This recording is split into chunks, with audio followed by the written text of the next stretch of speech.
اخبرنی اسحاق بن وحی کہتے ہیں ایک بات اس میں یہ ہے کہ ان الناس قد اجتمعوا فی المسجد،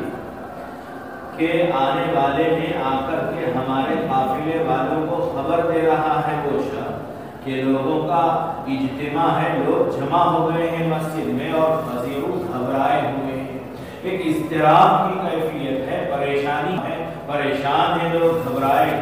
ہوئے ہیں۔ اس میں ایک اور بات کا اضافہ ہے کہ حضرت عثمان نے 2-3 باتیں روایت لوگوں سے پوچھی، تینوں باتوں میں لوگوں نے حضرت عثمان کی تائید کی۔ ایک جیش عسرت غزوہ تبوک کا قصہ ہے، ایک بیر روما کا قصہ ہے، اور ایک مسجد نبوی میں کی توسیع کا مسئلہ ہے۔ یہ تینوں باتیں تھیں۔ ایک چوتھی بات یہ بھی ہے کہ حضرت عثمان نے لوگوں کو اللہ کی قسم دے کر کے لوگوں سے پوچھا، کیا تمہیں اس بات کا علم ہے کہ ایک مرتبہ سرکار مکے کی ایک پہاڑی پر تھے، کانا علی سبیل مکہ کا، تھمیم کہتے ہیں چھوٹی پہاڑی کو، تو ایک اونچا ٹیلا تھا، اس ٹیلے پر سرکار بھی تھے، اور اس موقع پر سرکار کے ساتھ صدیق اکبر تھے، عمر فاروق تھے، اور وانا اور میں بھی موجود تھا سرکار کے ساتھ۔ تو اچانک اس پہاڑ میں، اس ٹیلے میں، چھوٹی سی پہاڑی میں حرکت پیدا ہونے لگی،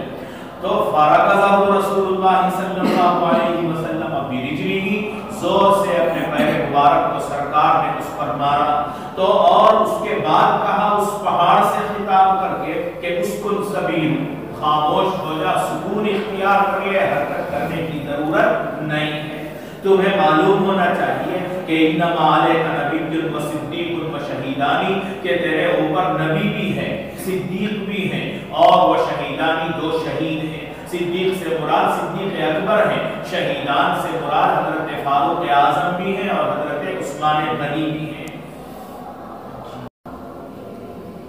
اس میں ایک اور بات کا اضافہ ہے، یعنی حضرت عثمان اپنے فضائل کا تذکرہ کرتے لوگوں سے گزارش کرتے ہیں کہ فتنے کو ختم ہونا چاہیے۔ میں نے مسجد میں توسیع کے لیے کام کیا اور اس میں حصہ لیا، اور آپ مجھے اسی مسجد میں نماز پڑھنے سے روک رہے ہیں۔ میٹھے پانی کا انتظام میں نے کیا اپنے خاص مال سے، اپنے حلال کمائی سے، اور اب مجھے آپ لوگ کھارا پانی پینے پر مجبور کر رہے ہیں، یہ کیا ہے؟ اسی طرح ایک اور قصہ بھی بیان کیا کہ بیعت الرضوان، بیعت الشجرہ میں جب رسول اللہ نے اپنا قاصد بنا کر کے روانہ کر دیا تھا حضرت عثمان کو اہل مکہ سے گفتگو کرنے کے لیے، اور یہاں افواہ یہ پھیل گئی تھی کہ حضرت عثمان نعوذ باللہ شہید کر دیے گئے، تو سرکار بہت غصہ ہوئے اور اتنا ناراض ہوئے کہ رسول اللہ نے جنگ کا ارادہ کیا اہل مکہ کے ساتھ، اور جنگ میں معاونت کے لیے تمام صحابہ سے آپ نے بیعت کی، اور وہ بیعت الشجرہ سے برا مشہور ہے، آپ پڑھ چکے ہیں، بیعت الشجرہ ہے، بیعت الرضوان۔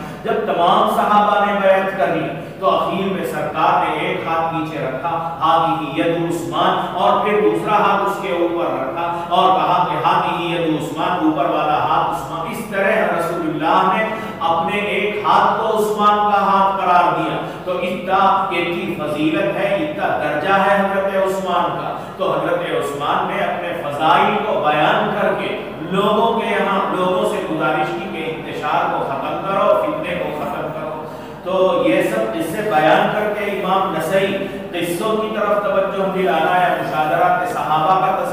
تذکرہ کرنا مقصود نہیں ہے امام نسائی کا۔ امام نسائی صرف یہ بتانا چاہتے ہیں کہ اگر کوئی شخص اپنی جائیداد مسجد کے لیے وقف کرتا ہے تو وقف للمسجد معتبر ہے، مسجد کے لیے وقف کرنا درست ہے، صحیح ہے، شریعت اس کا اعتبار کرتی ہے، یہ بتانا چاہتے ہیں۔